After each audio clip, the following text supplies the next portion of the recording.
जनगण मन अधिनायक जय हे भारत भाग्य विधाता। पंजाब सिंध गुजरात मराठा द्राविड उत्कल बंगा।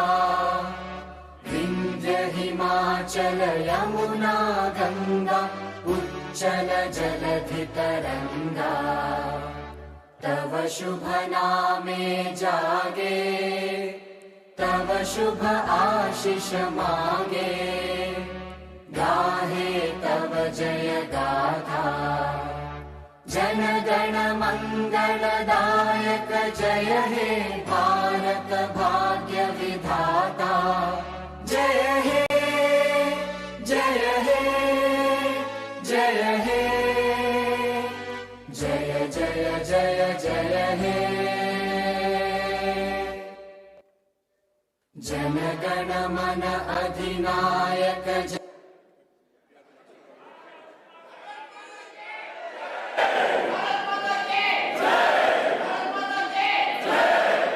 Thank you.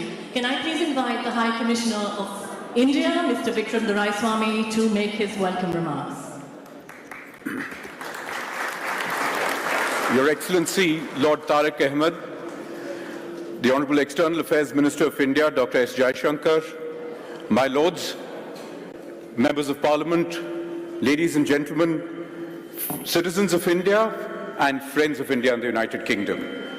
Thank you very much for being here on this special day as we mark Deepavali, the Festival of Lights, and as we welcome my boss, the External Affairs Minister of India, to London. Ladies and gentlemen, I have had the good fortune of working with Dr. Jaishankar. Of course, he comes from our biradari in the Foreign Service, and we have had him, I have gotten to know him in the 31 years that I've served in the ministry, but 11 years ago I had the very special opportunity of working directly with him, and I can tell you that for a Foreign Service officer to be able to work with Dr. Jaishankar is a privilege like no other. It is a learning opportunity. It is an opportunity to understand grace under pressure. It is an opportunity to understand how much can be done by saying so little and so effectively. Dr. Jaishankar has taught us all in the Foreign Ministry a huge amount. Through him, we have learnt how to take India's interests forward, always mindful of partnerships and always mindful of a larger objective. In his tutelage, we have served our country, and under the leadership of Prime Minister Modi, we have seen a huge transformation of the way India deals with the world and with the way the world deals with India. Indeed, ladies and gentlemen, my colleague, the British High Commissioner in New Delhi, reminded us today that 8 years ago to the day, Prime Minister Narendra Modi was here at Wembley Stadium, and the journey that both countries have taken has been a warm and wonderful one in the last 8 years.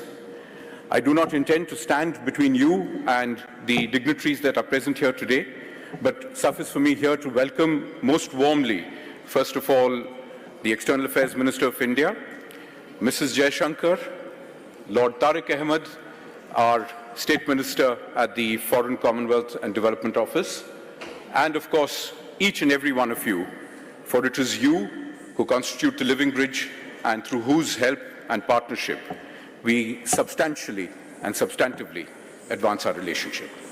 It is now my honor and privilege to invite Lord Tariq Ahmed to deliver welcoming remarks, and I ask you to give him a warm, good, Desi-style welcome. Thank you very much.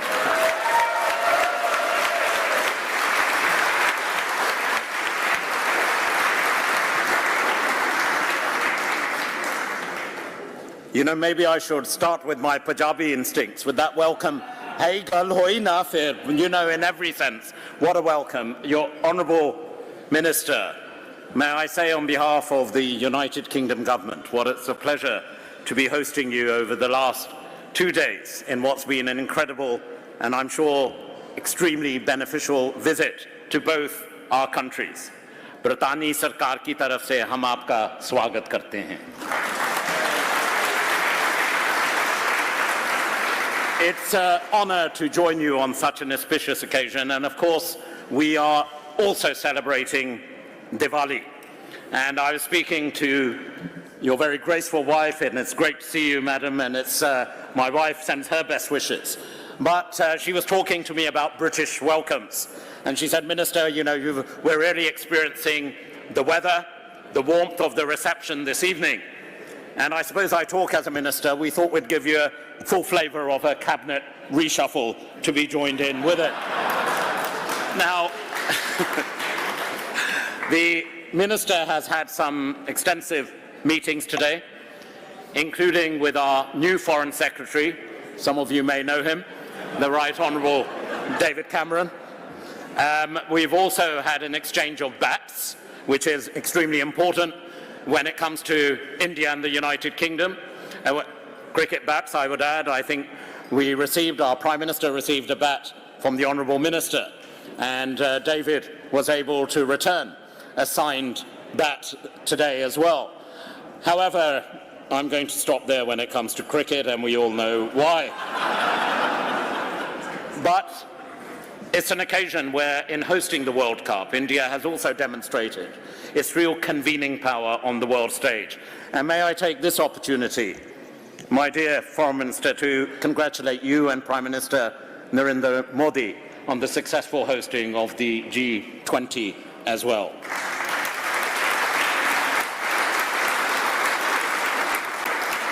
But I, like the High Commissioner, am not going to keep you long. As we were getting on the stage, I did say to Foreign Minister Jaishankar ji that I am but the mere warm-up act to the main event. And you are here to hear from him and not from me. But all I would just add in saying is that through the meetings we've had, the demonstration of the richness of the British-Indian diaspora, what Prime Minister Narendra Modi ji has talked about the living bridge, where we're not just living it, we're walking it, we're talking it, and we are, God willing, delivering upon it as well. We are at a key moment in world events. Of course, with the challenges we're facing across right here in the continent of Europe, with the situation in Ukraine, and more recently with the tragic conflict that persists in the Middle East. And of course, our thoughts and prayers are very much with all people who are impacted by conflict, those suffering across the world in particular. And in that regard, it is poignant. I want to conclude my remarks on what we are celebrating today. Celebrating Diwali. The Diya itself is a quite remarkable instrument on how relevant the symbolism of a Diya is in today's world. And as we pray collectively, irrespective of faith or religion, for the victory of good over evil and peace and prosperity for all, may I end my words by a Hindu prayer. O God, lead us from the unreal to the real. O God, lead us from darkness to light. Om Shanti Shanti Om. Thank you so much.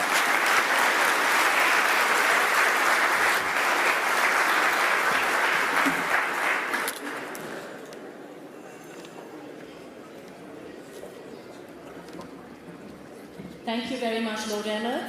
And now, may I please invite our Honourable External Affairs Minister, Dr. Jaishankar, to make his remarks.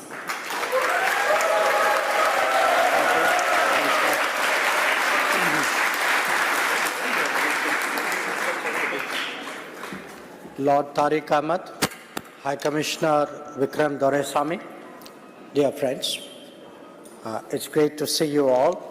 A very good evening and Shubh Diwali. As many of you would know, I've been here, I think it's about 48 hours, less than that. And it's really been a very good visit. I was very thankful yesterday to the Prime Minister that on what was even otherwise a particularly busy day for him, it was also Remembrance Sunday. It was naturally Deepavali.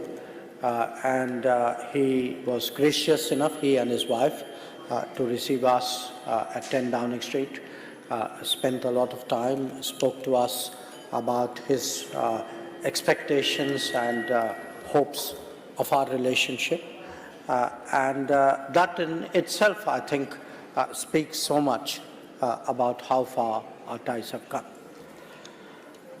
Today was a different day, equally good, but I would say it changed as the day progressed.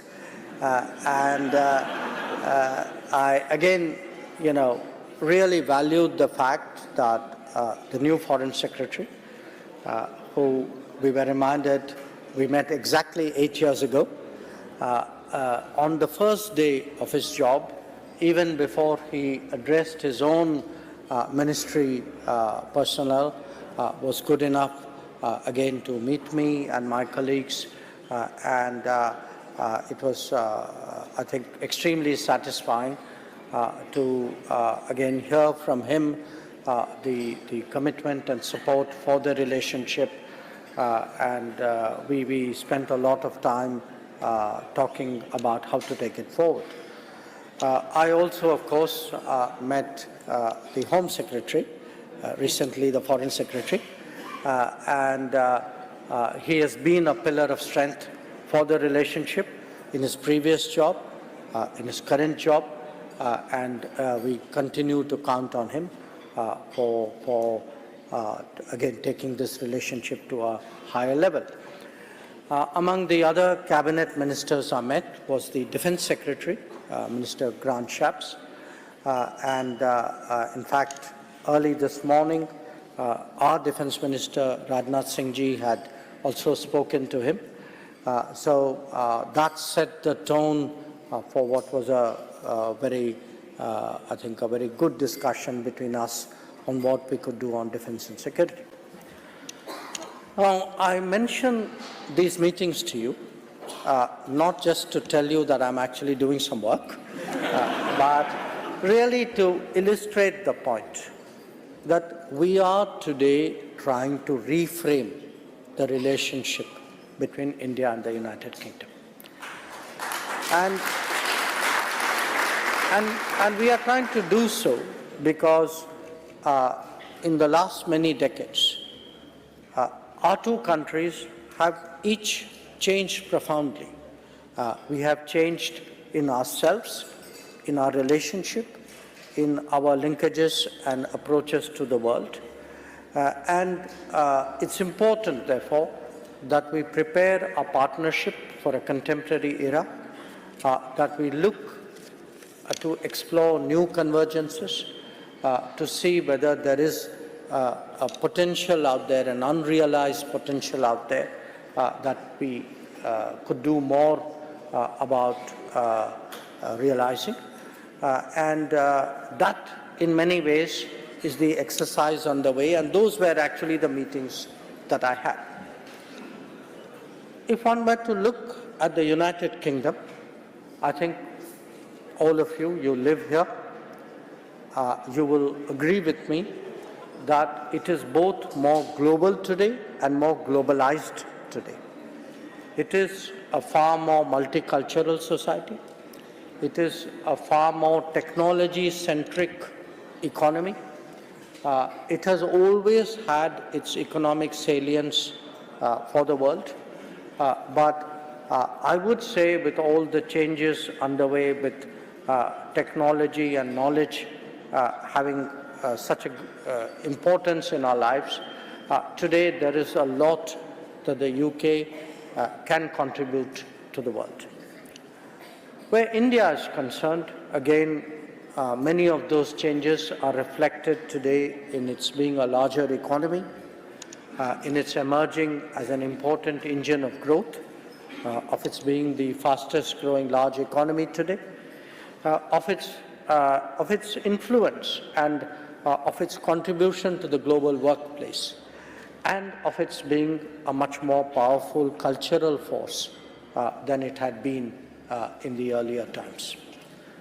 So if one looks today at the current relationship, I could sum that up perhaps in a few numbers, that we have a trade which is in excess of £36 billion annually, that we are actually the second largest investor in the United Kingdom, that we have a diaspora, and I can see not all 1.9 million people are in the room, but it's one of our largest and certainly one of our most contributing and, I would say, prestigious Indian community abroad. That we have 400,000 Indian citizens living in this country, of whom 185,000 are students. And the term living bridge, I think, is a good description. It doesn't do full justice, perhaps, but in a way, it really symbolizes the human aspect today of the connect between us. Now, some years earlier, we had tried to find ways of enhancing the quality of our ties, and we came up with something called Agenda 2030. This Agenda 2030 essentially put greater emphasis on connectivity, on trade, on working together when it comes to defense and security, on health, and on climate change. Today, to realize that, we are focusing on what is officially called an enhanced trade partnership. In common sense, it's called FTA, a free trade agreement. And that is today very much the focus of what the Indian and British systems are negotiating, and where we hope that we will find a landing point which will work for both of us. I also want to mention that the United Kingdom has, in fact, also reinvented its own role, its relationship with the world strategically. It considers itself today a Euro-Atlantic power, but with a tilt towards the Indo-Pacific. So, what is our relationship today really about? I think you can see the human side of it, the economic side of it I've spoken about. But the fact is also, Lord Tariq congratulated us on our G20 performance and outcome. But I also want to say that that would not have been possible if the other members of the G20, particularly friends like the United Kingdom, had not helped us, had not worked with us to create that unanimity which we saw in Delhi 2 months ago. When we look at the crucial challenges facing the world today, it could be climate, it could be health, it could be maritime security, it could be terrorism. These are all challenges on which British interests and Indian interests converge very clearly. I think the more we work with each other, we find a greater comfort in doing so. And if one actually surveys global diplomacy today, more often than not, you would find India and the UK actually working side by side on these crucial issues. I would, because it's been some time since I myself came to the UK, the last time I was here, COVID was still on, I would like to take the occasion also to underline how closely we worked actually in combating the COVID. And I think our vaccine collaboration at that time was actually a standout case of really international relations delivering to combat the pandemic.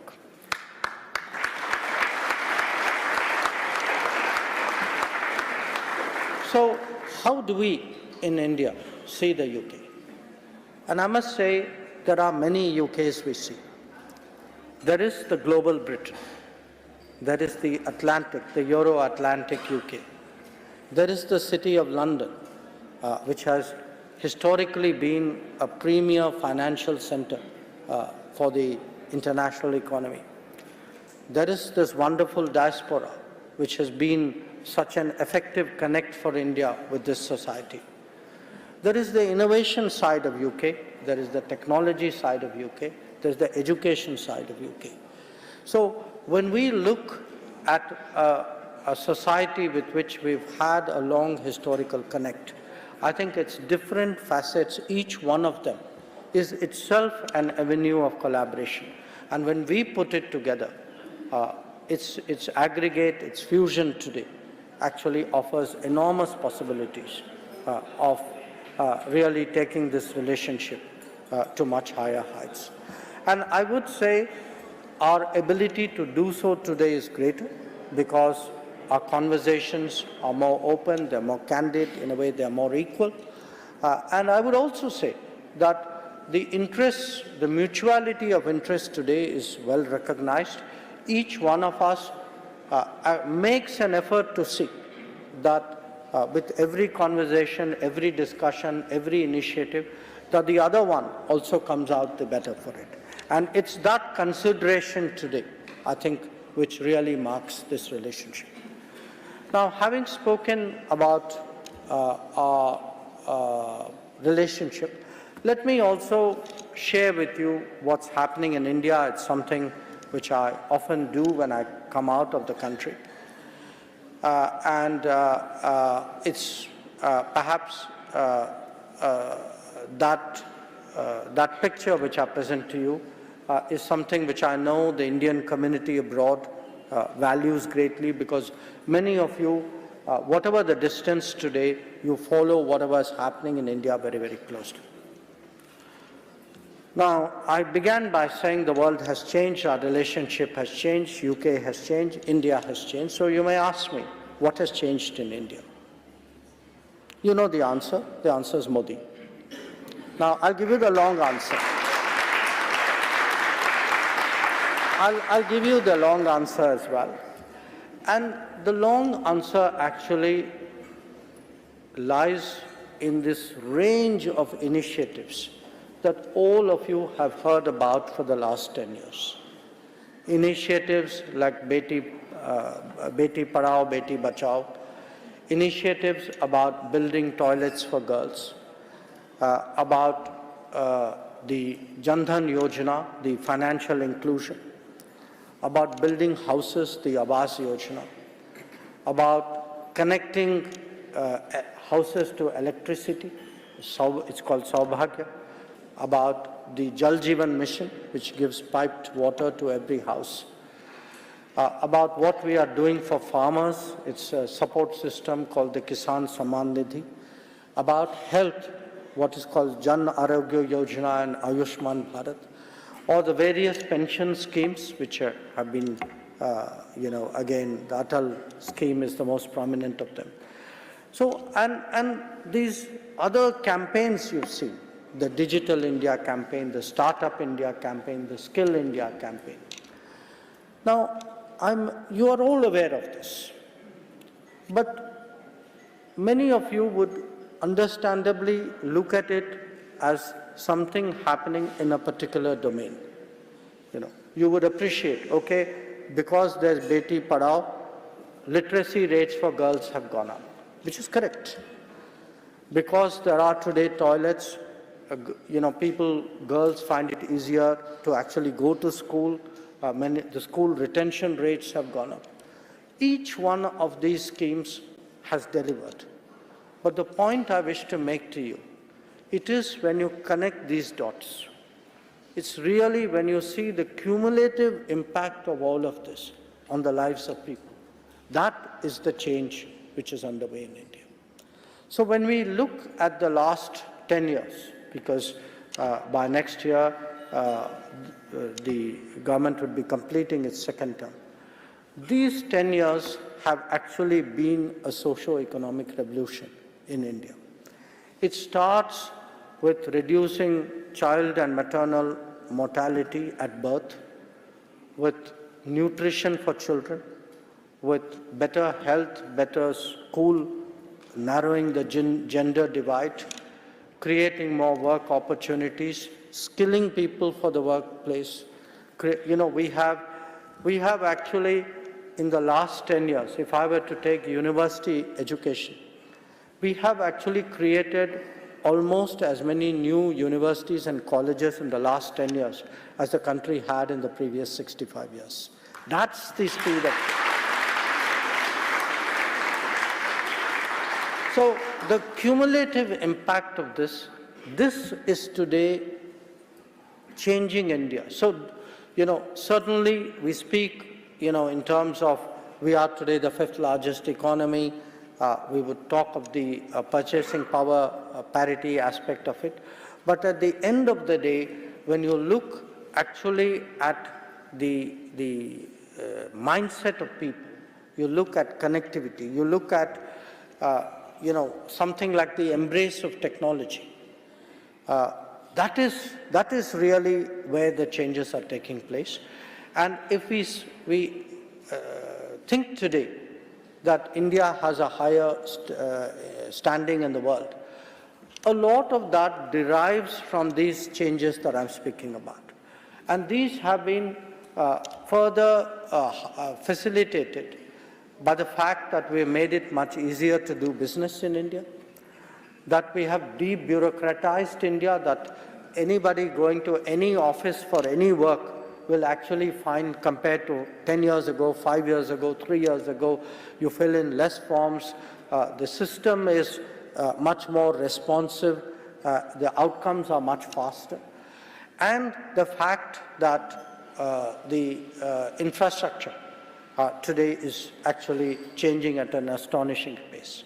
I spoke to you about the fact that the educational institutions in India in the last decade have doubled over the previous 6.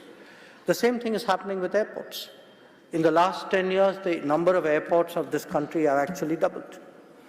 So that's the kind of India today that the world is looking at, that the UK is looking at.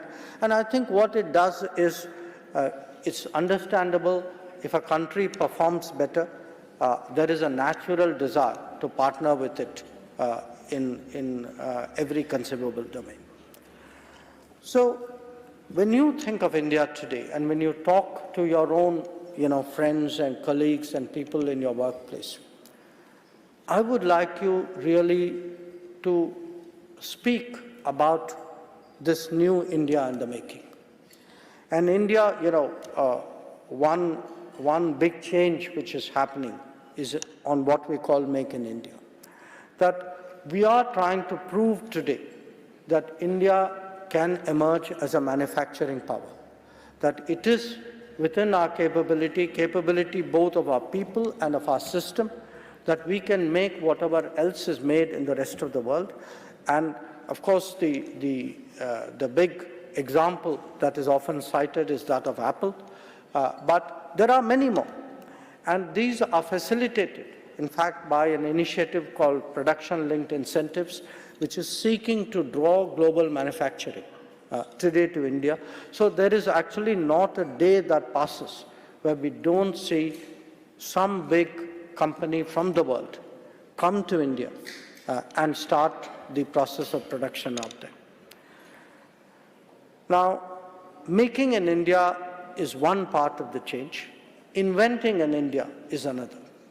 I spoke about how we all responded to the COVID challenge. And we did that, each one to the best of our ability. We emerged as one of the biggest vaccine producers of the world. In fact, the same vaccine which was made in multiple centers across the world, we actually ended up as the most efficient of the vaccine producers. But we made not just a vaccine, we also invented a vaccine.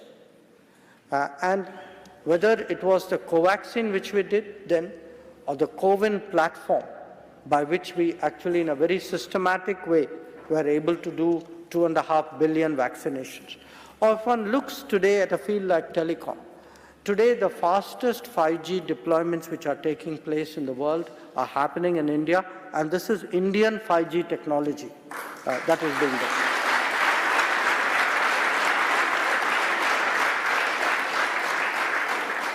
Now, this is not just a country which is responding to contemporary challenges. It is also a country which is dreaming big, which is thinking big, which is executing big. And I can't find you a better example of that than the Chandrayaan mission to the moon.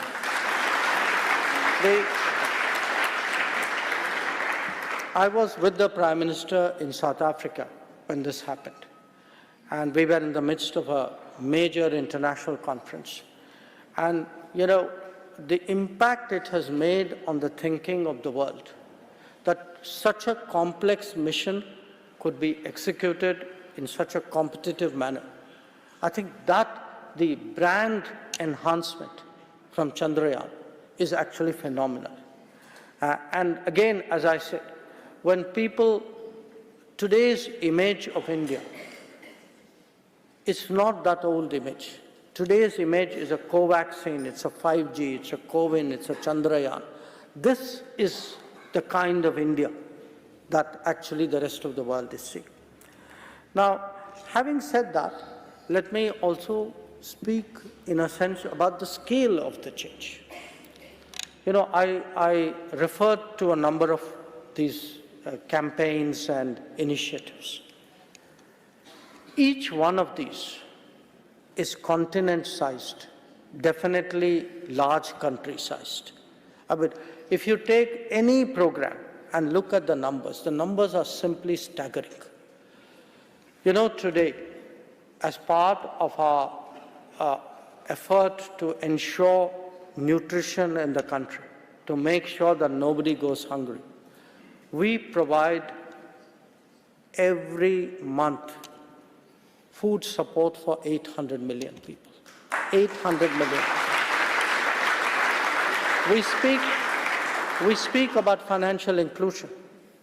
450 million people regularly receive bank money in the banks because they are as vulnerable sections of the population entitled to do so.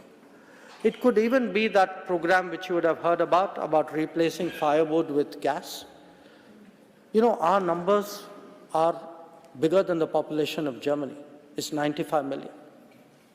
When we speak about building houses, the government in the last decade has built almost 40 million houses. 40 million houses at 5 people per house is 1.5 times the population of Japan. So I want you to understand it's not just the change, it is the enormity of this change today which is taking place. You know, the result of this, I mean, by the end of this decade, it will be a very different society, which started off in 2014. And if there's one particular aspect of it which really should give us all cause for optimism, it is the enthusiasm with which India has embraced technology. That if you go, to a rediwala in India, a street vendor, they will ask you to pull out your phone and do the QR code and make that payment.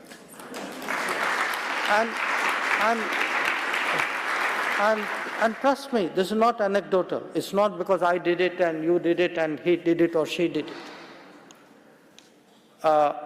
Last month, the number of cashless payments in India were 10.5 billion. Okay? Now, just so that you understand what that number means. The entire payment in the United States for the entire year was 3 billion. Okay?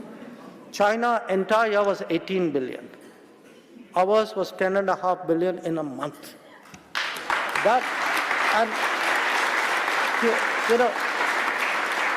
I say this to you because when a society embraces technology into its lifestyle, that's when you know the changes have really caught fire. So I want to share with you today that if there is that confidence in India, if there is that optimism, if we look and tell our own people, look, your life is going to be better year upon year, definitely by the end of this decade we'll be in a very different space. And as Prime Minister Modi tells us, in the next 25 years, this dream of becoming a developed nation, it is a dream which is very much driven by both the improving, the social churning and the improving human indices, but also this embrace of technology. So, and even as the country progresses, you can see this is a country which is full of ideas. People have spoken about climate change and worry about climate change. I mean, I wish they would put money proportional to the worry. It would help. But the fact is, if you look at the big changes, big ideas which have come, the International Solar Alliance, how to really propagate solar energy on a global scale, came from Prime Minister Modi at the Paris COP.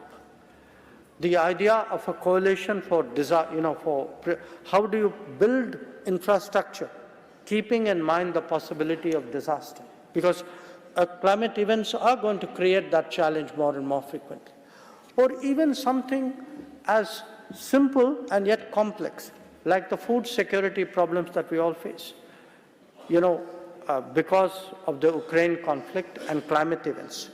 For the last few years, and there's a real worry about El Nino now, the world has struggled with shortages of wheat, of rice, and of inaccessibility and unaffordability of this. Now, the idea of shifting to millets, it's a very traditional idea, but it's a very novel idea.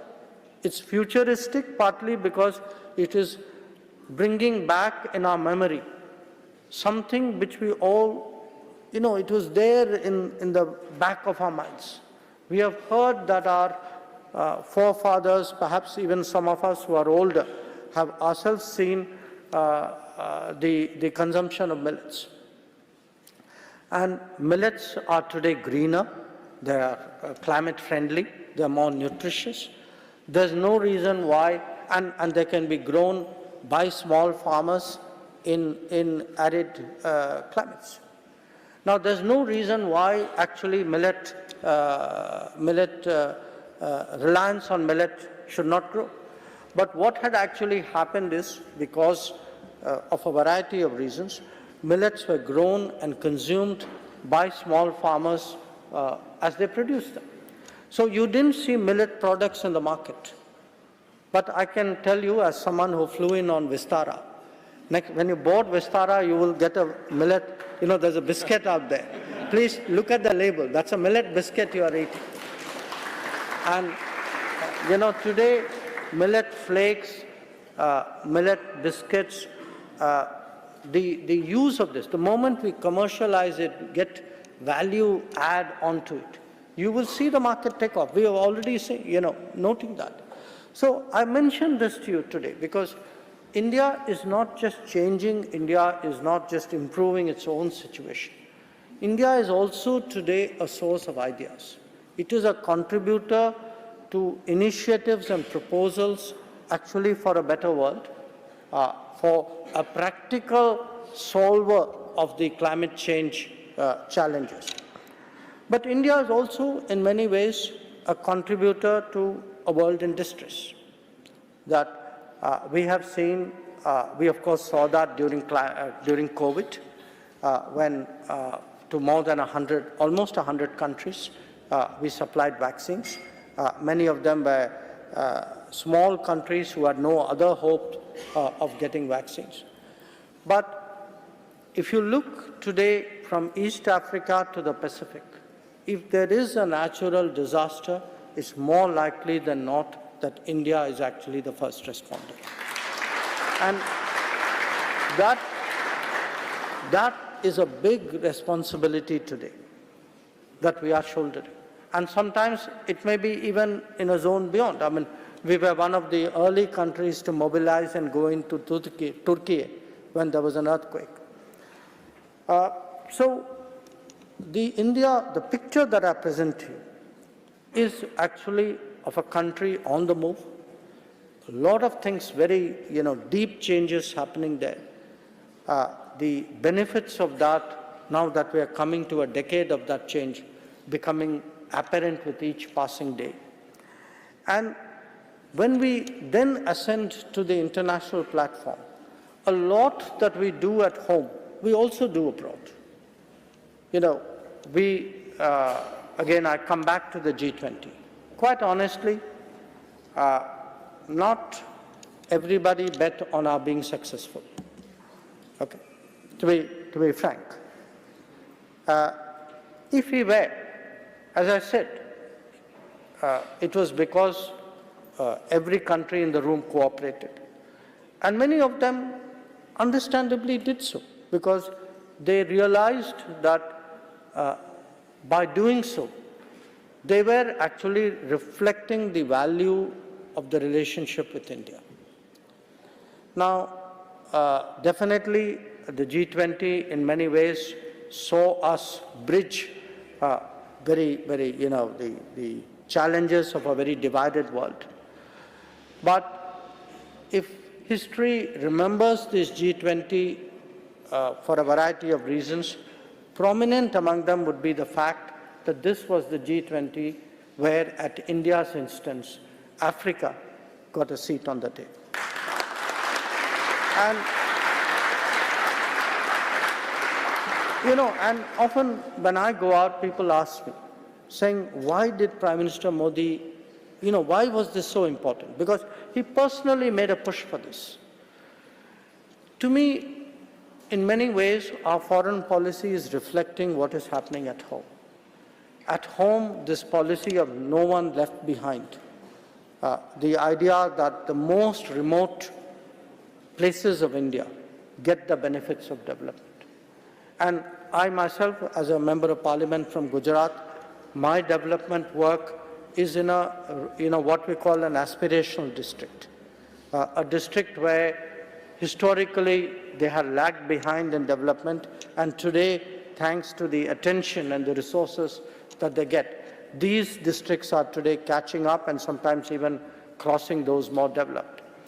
But this deep sense that nobody should be left behind is also reflected in international relations, and what we did for Africa abroad was exactly what we do at home in India. So let me therefore conclude by saying this. Clearly a closer relationship between India and UK will benefit both countries. It will benefit both countries. It's certainly something which the community, which is a living bridge, should welcome. But I want you to appreciate that there is a larger significance, there's a global significance for a stronger India-UK relationship. Today, one of the biggest problems the world faces is somehow the manner in which globalization unfolded in the last 30-odd years. It has led to a concentration of production in certain limited geographies. The India-UK relationship can actually contribute to making India and UK stronger factors in contemporary technology, in greater manufacturing, in science, in innovation, and in much more relevant ways today of modernizing the international economy.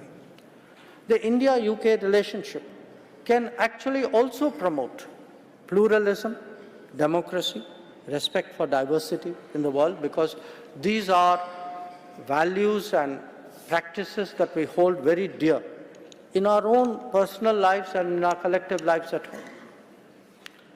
India and UK today, we have a long history, and it's a very complex history. But I would say today, what we are trying to do is to make history a positive force. That the commonalities, the shared practices and institutions we have, the comfort that has come out of years of history, how do we make history work as a positive force?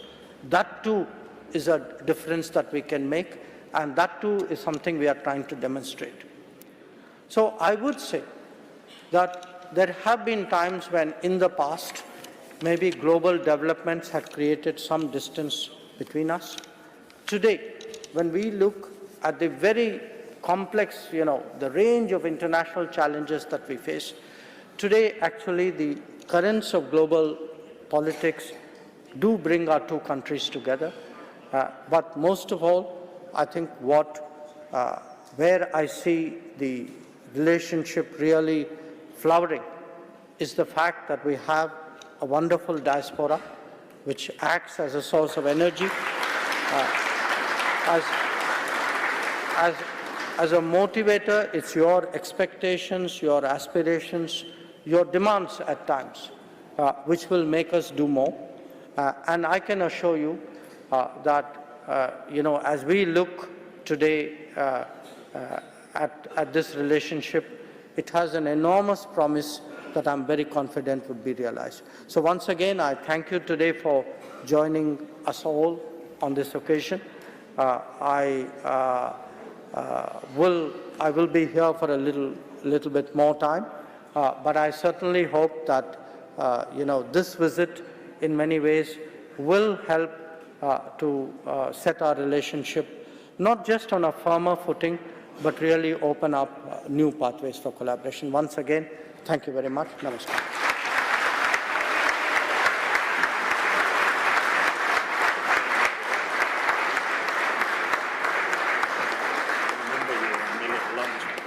Thank you very much, Honourable Minister, for your rousing words, especially describing all the plethora of progressive changes in our motherland, and of course the rich and syncretic India-UK relationship. And sir, as you notice, we don't have the entire diaspora here in Westminster Hall, but they can certainly sound like the entire one when they wish you a very happy Diwali.